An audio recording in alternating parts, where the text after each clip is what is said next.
Imagine walking through the marble streets of ancient Rome in 100 BC, when the Republic still breathed with the fierce pride of citizens who had conquered the known world. The Forum bustled with senators debating policy, merchants hawking exotic goods from distant provinces, and common citizens exercising rights that wouldn't exist again for over 1,000 years. Yet, beneath this glittering surface, cracks were already spreading through the foundations of the greatest political system the world had ever known. Into this world of opportunity and danger was born Gaius Julius Caesar, a child whose very name would become synonymous with absolute power for the next 2 millennia. But this future destroyer of republics began life in circumstances that seemed destined for mediocrity rather than world-shaking greatness. Caesar's family claimed descent from Venus herself, tracing their lineage back to Aeneas, the legendary Trojan hero who founded the Roman race. The Rome of Caesar's youth was a powder keg of social tensions waiting to explode.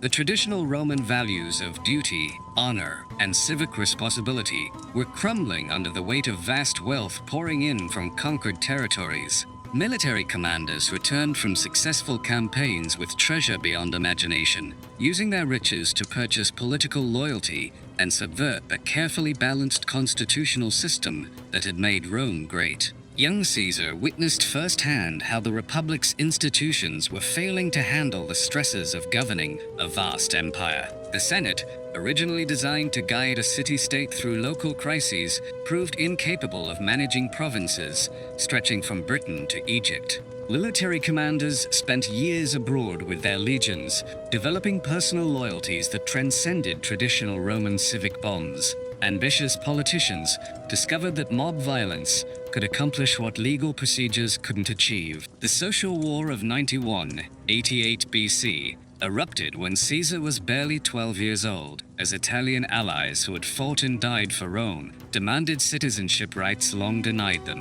This wasn't a foreign invasion, but a civil conflict that tore the Roman world apart, pitting communities against each other in battles that left hundreds of thousands dead. For an impressionable youth like Caesar, these events demonstrated that political change could be achieved through force when legal channels failed. Even more formative was the bitter rivalry between Gaius Marius and Lucius Cornelius Sulla, 2 military giants whose personal ambitions plunged Rome into unprecedented civil wars. Caesar found himself connected to both sides of this conflict through family relationships that made neutrality impossible. His uncle by marriage was Marius, the great military reformer who had saved Rome from Germanic invasions, but whose methods had transformed the Roman army into a personal tool rather than a civic institution. When Caesar reached marriageable age, he chose Cornelia, daughter of Marius's ally Cinna, a decision that marked him as an enemy when Sulla marched on Rome and established himself as dictator. This wasn't merely a political alliance, but a declaration of principles that would guide Caesar's entire career. By rejecting Sulla's demand that he divorce Cornelia, young Caesar demonstrated the combination of personal loyalty and political defiance that would characterize his rise to power. Sulla's proscription lists introduced Caesar to the brutal realities of Roman political life, where today's ally could become tomorrow's executioner based on shifting factional loyalties. Thousands of prominent Romans found their names posted in the Forum, with prices on their heads, their property confiscated to fund Sulla's supporters. Caesar himself narrowly escaped inclusion on these death lists, only through the intervention of influential friends who convinced Sulla that this young man posed no serious threat. The experience of living under Sulla's dictatorship taught Caesar invaluable lessons about the exercise of absolute power. He observed how traditional Roman institutions could be maintained in form while being completely subverted in function. Sulla kept the Senate, the consuls, and other republican offices operating, but ensured that all real power flowed through his personal authority. This became the template Caesar would later perfect during his own rise to supremacy. Caesar's early political career revealed the calculating intelligence that would eventually reshape the Roman world. Rather than attempting to rebuild his family's fortunes through traditional means, he recognized that spectacular public displays could capture popular attention more effectively than quiet competence. His prosecution of corrupt governors won him fame as a defender of provincial rights, while simultaneously demonstrating his oratorical skills to influential audiences.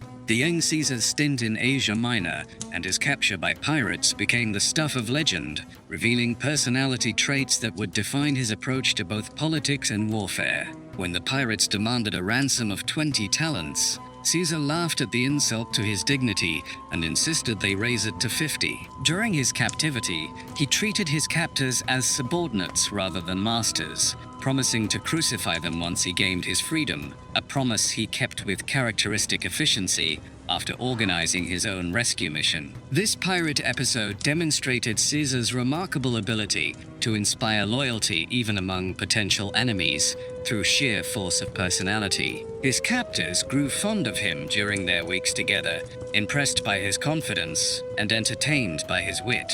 This gift for winning over opponents would prove crucial throughout his career, allowing him to build coalitions that transcended traditional political boundaries. Caesar's return to Rome coincided with growing awareness that the Republic's problems required solutions more radical than traditional political reforms. The Spartacus rebellion had demonstrated how Rome's dependence on slave labor created internal vulnerabilities that enemies could exploit. Pirate fleets controlled the Mediterranean, disrupting grain shipments and threatening Rome's food supply. Eastern kings like Mithridates challenged Roman authority with impunity, knowing that senatorial incompetence would prevent effective responses. Into this atmosphere of crisis and opportunity, Caesar began weaving the network of relationships that would eventually elevate him above all rivals.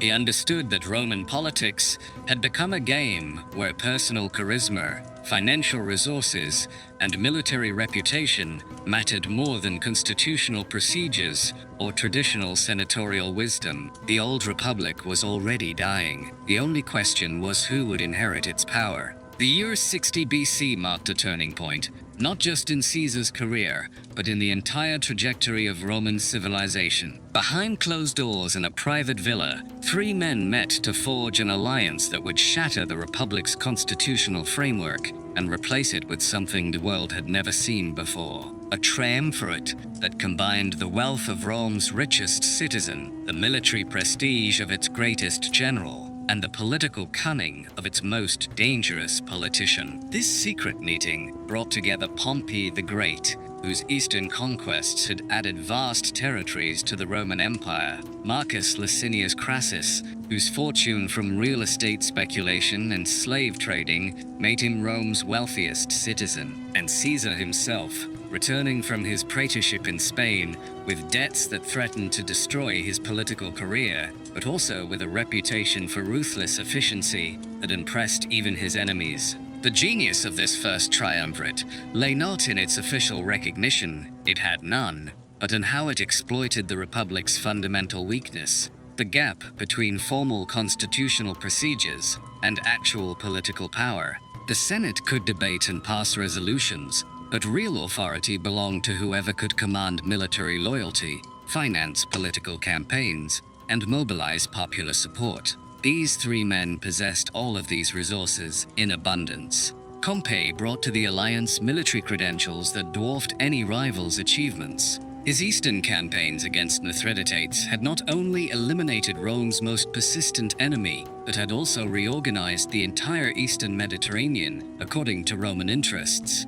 He had founded cities, established client kings, and created administrative systems that would generate enormous revenues for generations. Yet for all his military brilliance, Pompey lacked the political sophistication necessary to translate battlefield victories into lasting domestic influence. Crassus represented the new breed of Roman aristocrat, whose wealth came not from inherited land, but from entrepreneurial ventures that would be familiar to modern investors. His fortune began during Sulla's proscriptions, when he purchased confiscated properties at fire sale prices and used his political connections to avoid legal challenges. He then expanded into real estate development, creating Rome's first professional fire brigade, which would arrive at burning buildings and purchase them at drastically reduced prices before extinguishing the flames. But Crassus's most profitable venture was slave trading and gladiator training, enterprises that generated enormous cash flows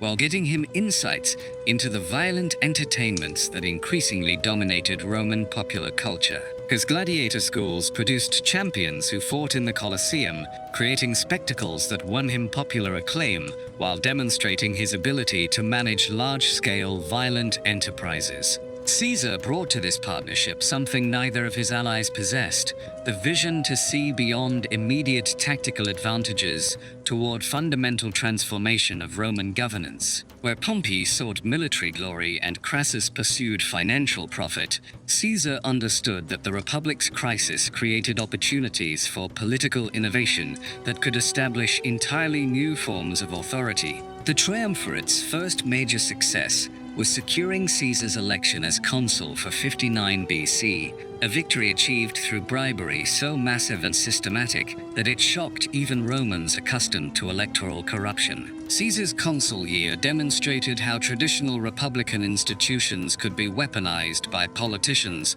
willing to abandon constitutional norms in pursuit of personal objectives. When his senatorial colleague Bibulus attempted to obstruct triumvirate legislation through traditional means, Caesar simply ignored him, using mob violence to intimidate opposition and pushing through laws that benefited his allies, while consolidating his own power base. The year became known as the consulship of Julius and Caesar, rather than Caesar and Bibulus, reflecting Caesar's complete domination of the political process. Caesar's land law redistributed conquered territory to Pompey's veterans while simultaneously creating precedents for bypassing senatorial authority. His Eastern Settlement Bill ratified Pompey's territorial arrangements while generating enormous revenues that could fund future political operations. His tax legislation benefited Crassus's business interests while creating financial obligations that bound wealthy Romans to triumvirate leadership. Perhaps most importantly, Caesar secured for himself the governorship of Gaul, a province that offered unlimited opportunities for military glory and financial enrichment. Disappointment would prove to be the crucial step in Caesar's transformation from talented politician into existential threat to republican government. The Gallic Wars that followed Caesar's departure from Rome in 58 BC represented something unprecedented in Roman military history, a systematic campaign of conquest designed not primarily to serve Roman strategic interests, but to create the personal power base necessary for domestic political dominance. Caesar's commentaries on these wars became masterpieces of propaganda, presenting his aggressive expansion into free Celtic territories as defensive responses to barbarian threats against Roman civilization. The reality was far more complex and morally ambiguous. Caesar's invasion of Gaul was fundamentally an offensive operation designed to generate the wealth,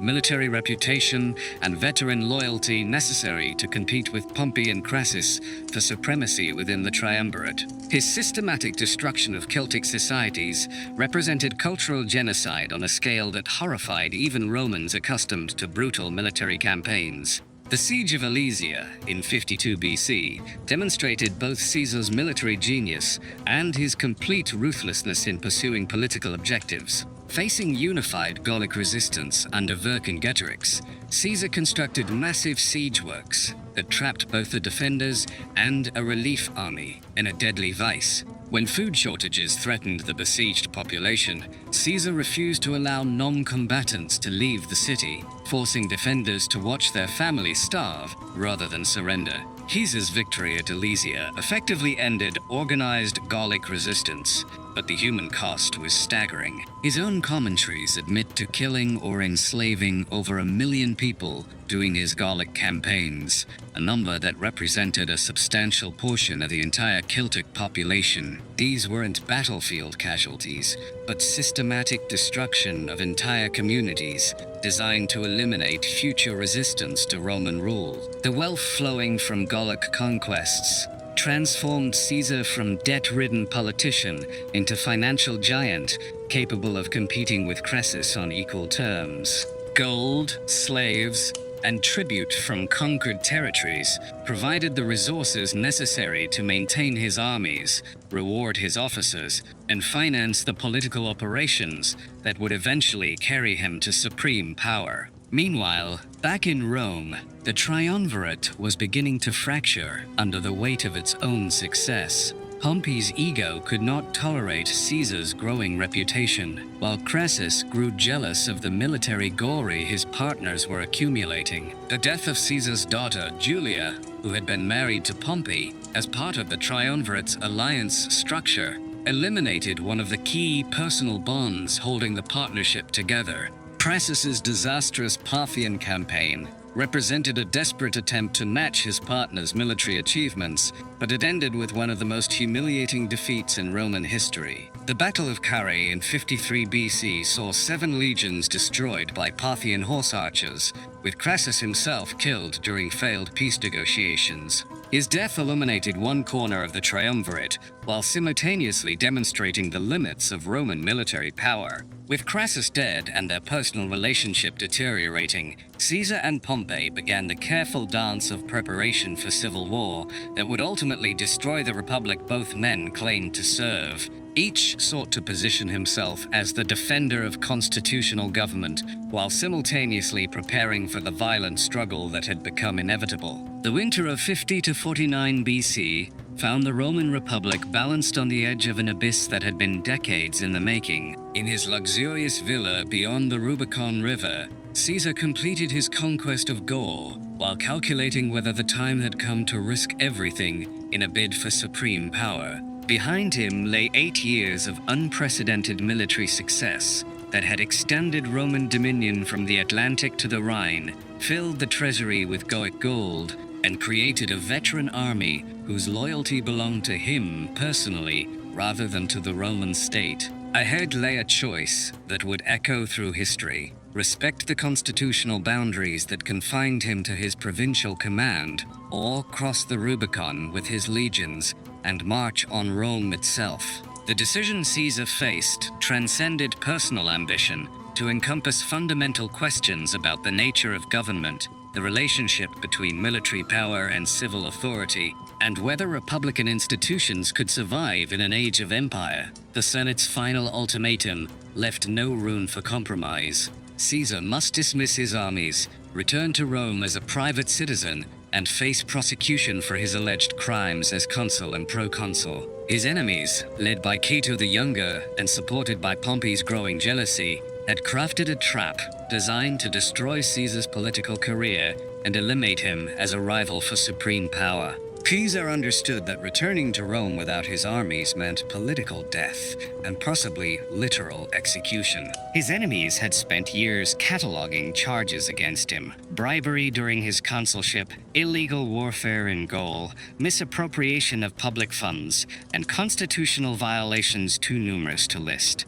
Roman courts, dominated by his political opponents, would almost certainly convict him of crimes carrying penalties ranging from exile to death. Yet crossing the Rubicon meant transforming from ambitious politician into revolutionary leader, abandoning the legal framework that had governed Roman society for 5 centuries and replacing it with the rule of military force. Caesar's decision would determine not just his own fate, but the future of human civilization, establishing precedents that would shape government and warfare for the next 2,000 years. The famous phrase, "the die is cast," captured more than personal resolution. It acknowledged that some decisions, once made, cannot be reversed. When Caesar's advance guard splashed across the shallow waters of the Rubicon on January 10, 1949 BC, they weren't just violating a provincial boundary, but crossing the threshold between the ancient world and the modern age.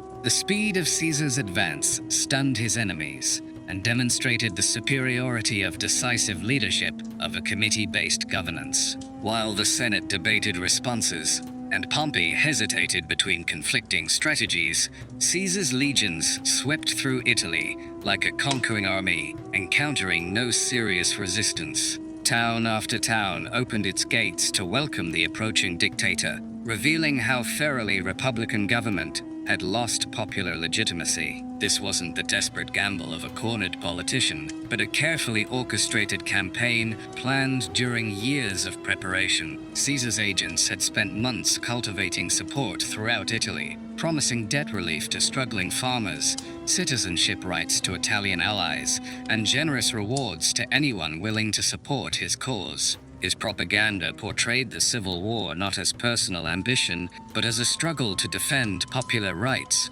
against senatorial oppression. Pompey's flight to Brundisium and eventual evacuation to Greece marked the collapse of constitutional resistance to Caesar's revolution. The great general who had conquered the East found himself outmaneuvered by a superior strategist who understood that civil wars are won through political calculation as much as military skill. Caesar's decision to let Pompey escape rather than forcing a decisive battle demonstrated strategic wisdom that his enemies fatally underestimated. Caesar's clemency toward captured enemies became one of his most effective weapons, demonstrating magnanimity that contrasted sharply with the proscription lists and mass executions that had characterized previous civil wars. Rather than eliminate potential rivals, Caesar pardoned them and often restored their property and positions, creating obligations that bound former enemies to his cause while projecting an image of merciful leadership. The pursuit of Pompey to Egypt revealed the global scope of Caesar's ambitions and the transformation of Roman politics into world affairs.